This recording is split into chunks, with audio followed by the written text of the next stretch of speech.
Happy new ইয়ারে happy new year সবাইকে। এবং আজকে আমরা দক্ষিণেশ্বরের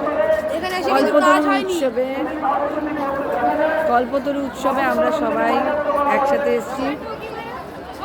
মায়ের দর্শন যদিও করতে পারিনি, কারণ প্রচুর ভিড়, তাই আজকে আর হলো না মায়ের দর্শন।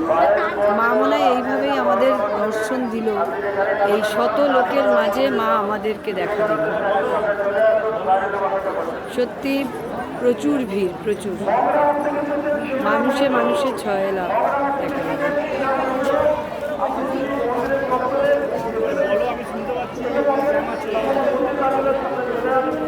আমরা সবাই এসছি, কিন্তু একজন চলে গেছে আমাদের এসে নিয়ে নে, নো প্রবলেম। আমাকে এই যে আমার নকশামা, এই যে আমার সব পরিবার।